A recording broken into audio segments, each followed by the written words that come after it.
Πώς θα ήταν η κατασκευαστική διαδικασία σε άλλους πλανήτες? Και αλήθεια, δεν χρειάζεται να είναι ο Άρης ή η Αφροδίτη ή οποιοδήποτε άλλος πλανήτης, αλλά πώς ξεκινάει ένας πολιτικός μηχανικός την προσέγγιση του προβλήματος της μελέτης και κατασκευής ενός δομήματος εκτός Γης. Μπορούμε να εφαρμόσουμε την ίδια μεθοδολογία που εφαρμόζουμε στη Γη?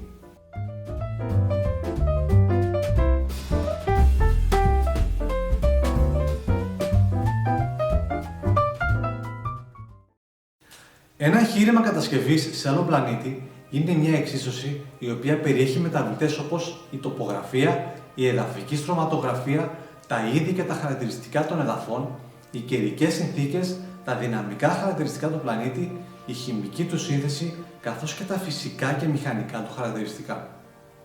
Ας τα δούμε λοιπόν αναλυτικά και γιατί το κάθε ένα στοιχείο αποτελεί καθοριστικό παράγοντα στις αποφάσεις που θα χρειαστεί να ληφθούν. Ξεκινάμε λοιπόν θεωρώντας πως το ιδιοκτησιακό καθεστώς στον πλανήτη έχει λυθεί και πως μπορούμε να αναθέσουμε τις παραπάνω μελέτες σε μηχανικούς. Επειδή οι κατασκευές σε άλλους πλανήτες δεν είναι κάτι το καθημερινό ή ένα θέμα ρουτίνας, θα χρειαστούν μια μεγάλη ομάδα μηχανικών διαφόρων ειδικοτήτων, μαθηματικών, φυσικών και χημικών, οι οποίοι θα συνεργαστούν όχι τόσο για τα καλύτερα αποτελέσματα, αλλά για την κάλυψη όσο περισσότερων θεμάτων μπορούν, ώστε να αποφευθούν τα λάθη ή οι παραλήψεις που ενδεχομένως να στοιχήσουν δισεκατομμύρια και χάσιμο χρόνο. Η τοπογραφία ενός πλανήτη μας δείχνει την υφή του φλοιού του, δηλαδή τις πεδιάδες, τους λόφους και τα βουνά που αυτός περιέχει. Επίσης, μας φανερώνει και τα υψομετρικά του χαρακτηριστικά. Η εδαφική στρωματογραφία μας αποκαλύπτει το ιστορικό του φλοιού και τι εδάφη ή κοιλότητες αυτός περιέχει. Η ανάλυση των στρωμάτων αυτών και των περιεχομένων τους θα μας δώσει μια εικόνα της αντοχής των εδαφών αλλά και της ευστάθειάς τους. Μπορούμε εν τέλει να θεμελιώσουμε κάτι στα εξωγήινα αυτά εδάφη ή θα πρέπει να αναθεωρήσουμε τον τρόπο κατασκευής? Μελέτες θα πρέπει να γίνουν επίσης για να δούμε τι δυναμικά χαρακτηριστικά μπορεί να έχει ο πλανήτης. Έχει δηλαδή ενιαία λιθόσφαιρα ή παρουσιάζει συμπεριφορά όπως η Γη με τις πλάκες της? Αν με βεβαιότητα καταλήξουμε πως υπάρχει κίνηση στη λιθόσφαιρα, θα πρέπει σε δεύτερο χρόνο να δούμε τι επιταχύνσεις δίνει αυτή η κίνηση για τους σκοπούς του αντισυσμικού σχεδιασμού. Οι καιρικές συνθήκες είναι επίσης ένα μεγάλο κομμάτι των μελετών. Αν για παράδειγμα ο πλανήτης έχει βροχές από θιάφη, τότε οι κατασκευές είναι εκτεθειμένες σε όξινη βροχή. Οι μεγάλες θερμοκρασιακές μεταβολές μέσα στον κύκλο μέρας-νύχτας μπορεί να είναι τόσο έντονες που οι κατασκευές να αστοχούν λόγω των μεγάλων διαστολών και συστολών των υλικών. Η τεράστια ταχύτητα ανέμου περιορίζει το ύψος των κατασκευών και μας οδηγεί σε πιο αεροδυναμικά σχήματα του κελύφου της κατασκευής. Πέρα από τον αέρα, χρειάζεται να δούμε και τα χημικά στοιχεία του εδάφους. Όπως είδαμε στο πρώτο επεισόδιο των θεμελιώσεων, ραδιενεργά στοιχεία μπορούν να εισχωρήσουν από τους σπόρους των υλικών στους χώρους διαμονής μας, επιβαρύνοντας την υγεία μας. Τέλος, είναι κρίσιμο να βρεθούν οι φυσικές σταθερές με τις οποίες θα γίνουν όλοι οι υπολογισμοί, με την πιο σημαντική να είναι φυσικά η επιτάχυνση της βαρύτητας που έχει ο πλανήτης στο ενδιαφέροντος μας. Αυτά είναι πιστεύω ένα μεγάλο κομμάτι των στοιχείων που θα πρέπει να μελετηθούν και να λυθούν ώστε να μπορέσουμε να προχωρήσουμε στη φάση της ανάλυσης και κατασκευής.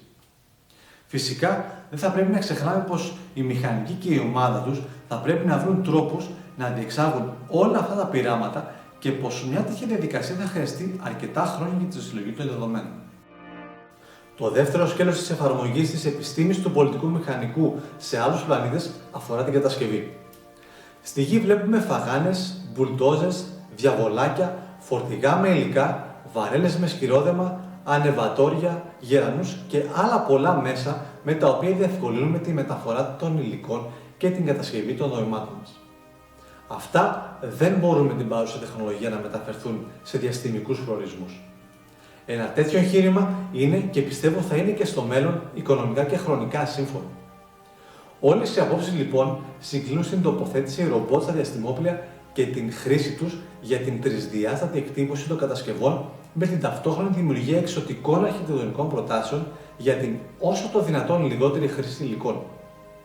Τα ρομπότ αυτά θα ελέγχονται σε ζωντανή ροή από τους χρήστες και την εκάστοτε εταιρεία σχεδιαστικού λογισμικού, ώστε να μην υπάρχουν καθόλου λάθη και σπατάλη πρώτης ύλης.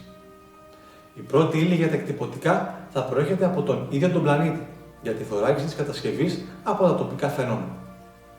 Και φυσικά, όλη η φάση της κατασκευής θα διεκπεραιωθεί εφόσον όλες οι μεταβλητές που ανέφερα στο πρώτο σκέλος δίνουν ικανοποιητικά αποτελέσματα.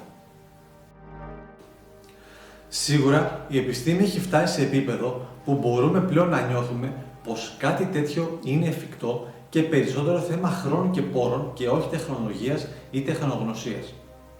Θα ήταν ενδιαφέρον να μπορέσουμε κάποια στιγμή στο μέλλον να παρακολουθήσουμε τη διαδικασία κατασκευής δομημάτων σε άλλους πλανήτες και κυρίως στον Άρη, στον οποίο και είναι στραμμένες όλες οι βλέψεις για ένα τέτοιο εγχείρημα. Θα είμαστε λοιπόν εν αναμονή. Ο χρόνος που μας πέρασε ήταν τουλάχιστον για μένα πολύ δύσκολος. Και υπάρχουν καταστάσεις και τραυματικές εμπειρίες που σε μια στιγμή σου αλλάζουν την φυσιολογική ροή της ζωής σου και μετά δεν είναι τίποτα το ίδιο. Και υπήρξαν φορές που τα επεισόδια ανέβαιναν με πολύ δυσκολία και άγχος. Αλλά ανέβαιναν. Και θα ήθελα να ευχαριστήσω όλες και όλους που σε αυτόν τον πρώτο χρόνο που υπάρχει το κανάλι δείξατε και δείχνατε ενδιαφέρον στην επιστήμη του πολιτικού μηχανικού, έστω και μέσα από τα 5 με 6 λεπτά που προσπαθώ να μεταφέρω δύσκολες έννοιες με απλά λόγια. Δεν είναι τα subs, τα clicks και τα views. Αν κατάφερα έστω και σε μία ή έναν να εφησίσω το μικρόβιο της επιστήμης του πολιτικού μηχανικού ή της επιστήμης γενικότερα, αυτό για μένα είναι το πραγματικό κέρδος. Σας εύχομαι ο καινούριος χρόνος να μπει με υγεία, ευλογία και δημιουργικότητα και μέχρι την επόμενη φορά είμαι ο Στάθης και αυτό ήταν το CV Lab.